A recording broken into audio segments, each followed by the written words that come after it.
Welcome to Words Matter with Katie Barlow. Welcome to Words Matter. I'm Katie Barlow. Our goal is to promote objective reality. As a wise man once said, everyone is entitled to their own opinion, not their own facts. Words have power, and words have consequences.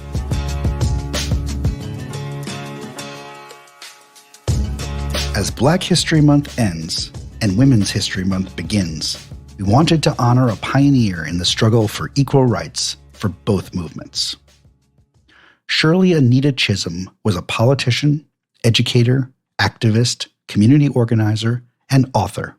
Born in Brooklyn, New York in 1924, as a child during the Great Depression, while her parents struggled to make ends meet, young Shirley and her two sisters were sent to Barbados to live with their grandmother. Long before the civil rights movement in the United States, young Shirley watched as her community advocated for their rights as she witnessed the Barbados workers and anti-colonial independence movements. Chisholm would later say about her time on Barbados with her grandmother, quote, "Granny gave me strength, dignity, and love. I learned from an early age that I was somebody. I didn't need the Black Revolution to tell me that." In 1964, after nearly 2 decades as an educator and community activist, Chisholm ran for and was elected to the New York State Assembly. Even within the New York Democratic Party, Shirley Chisholm had faced resistance to her candidacy based on her sex. So, she took her campaign directly to women, using her role as Brooklyn branch president of Key Women of America to mobilize female voters. 4 years later, in 1968, Shirley Chisholm became the first Black woman elected to the United States Congress, representing New York's 12th congressional district for 7 terms, from 1969 to 1983. Her 1968 congressional campaign slogan was "Unbought and Unbossed," which later became the title of her memoir and a documentary film based on her amazing life. On January 25, 1972, in a Baptist church in her district in Brooklyn, Shirley Chisholm became the first African-American candidate for a major party's nomination for President of the United States, and the first woman to run for the Democratic Party presidential nomination. In her presidential announcement, she called for, quote, "a bloodless revolution" at the forthcoming Democratic nominating convention, and described herself as a representative of the people offering a new articulation of American identity. Quote, "I am not the candidate of Black America, although I am Black and proud. I am not the candidate of the women's movement of this country, although I am a woman and equally proud of that. I am the candidate of the people, and my presence before you symbolizes a new era in American political history." Let's listen to civil rights and women's rights pioneer Shirley Chisholm announce her candidacy for President of the United States.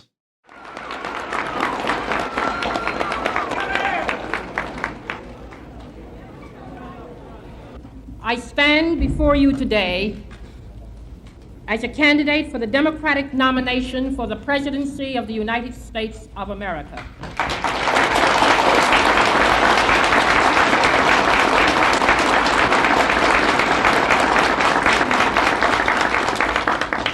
I am not the candidate of Black America, although I am Black and proud.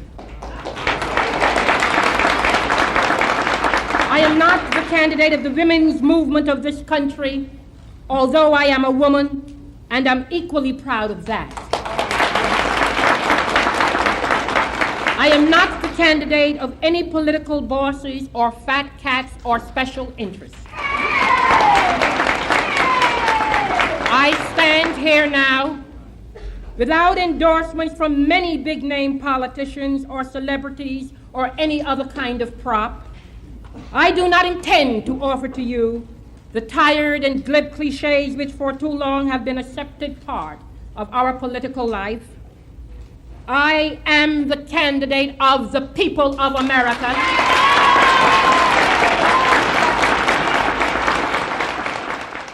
Fellow Americans, we have looked in vain. To the Nixon administration for the courage, the spirit, the character, and the words to lift us, to bring out the best in us, to rekindle in each of us our faith in the American dream. Yet all that we have received in return is just another smooth exercise in political manipulation, deceit and deception, callousness and indifference to our individual problems, and the disgusting playing of divisive politics, pitting the young against the old, labor against management, North against South, black against white.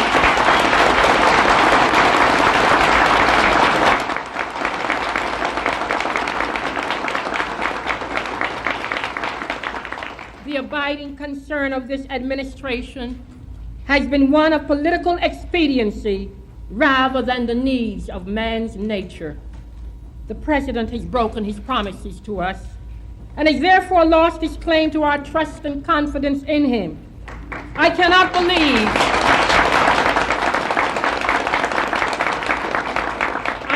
believe that this administration would have ever been elected 4 years ago if we had known then what we know today. But we are entering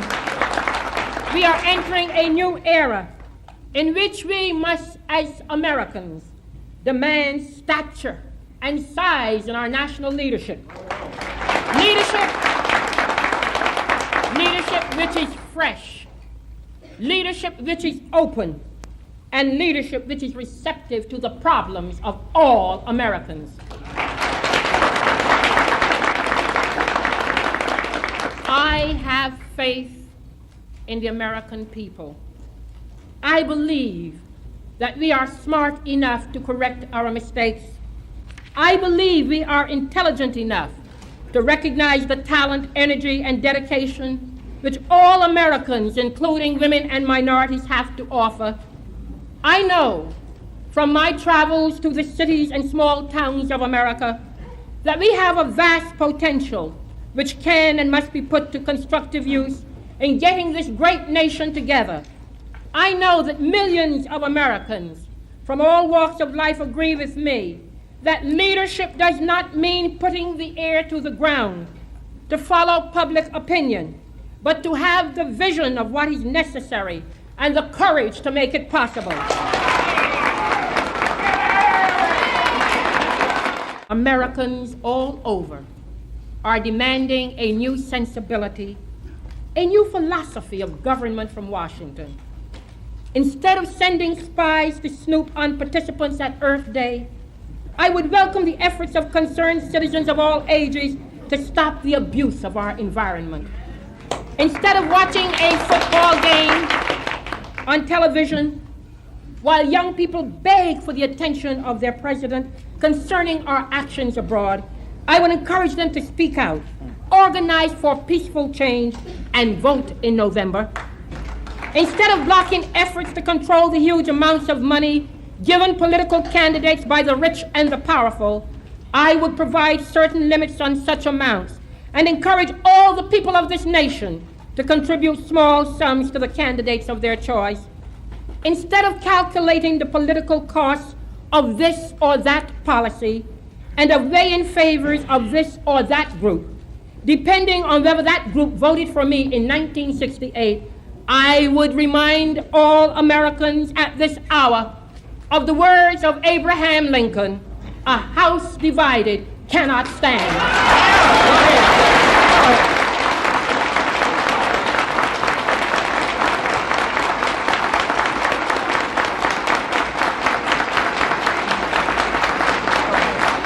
And my presence before you now symbolizes a new era in American political history. I have always earnestly believed in the great potential of America. Our constitutional democracy will soon celebrate its 200th anniversary, effective testimony to the longevity of our cherished Constitution and its unique Bill of Rights, which continues to give to the world an inspirational message of freedom and liberty. I do not believe that in 1972, the great majority of Americans will continue to harbor such narrow and petty prejudices. I am convinced that the American people are in a mood to discard the politics and the political personalities of the past.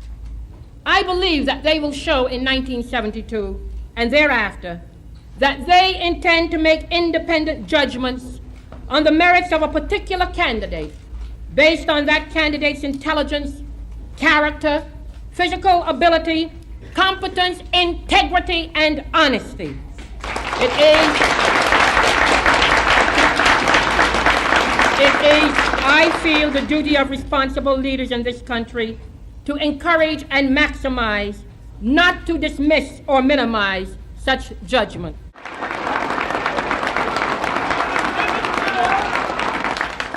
Our will can create a new America in 1972, one where there is freedom from violence and war, at home and abroad, where there is freedom from poverty and discrimination, where there exists at least a feeling that we are making progress in ensuring for everyone medical care, employment, and decent housing, where we more decisively clean up our streets, our water, and our air, where we work together, black and white, to rebuild our neighborhoods and to make our cities quiet, attractive, and efficient, and fundamentally, where we live in the confidence that every man and every woman in America has at long last the opportunity to become all that he was created of being, such as is his ability.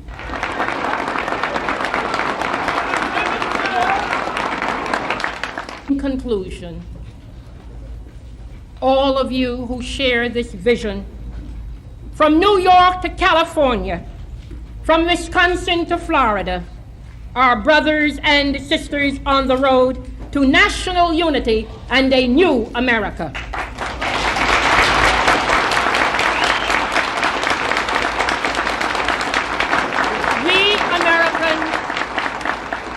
We Americans are all fellow countrymen, one day confronting the judgment of history in our country.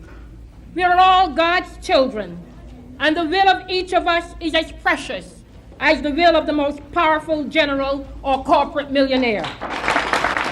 Those of you who were locked outside of the convention hall in 1968, those of you who can now vote for the first time, those of you who agree with me that the institutions of this country belong to all of the people who inhabit it, those of you who have been neglected, left out, ignored, forgotten, or shunned aside for whatever reason, give me your help at this hour. Join me in an effort to reshape our society and regain control of our destiny as we go down the Chisholm Trail for 1970.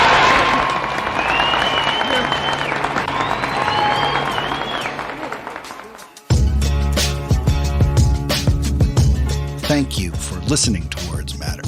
Please rate and review Words Matter at Apple Podcasts or wherever you get your shows.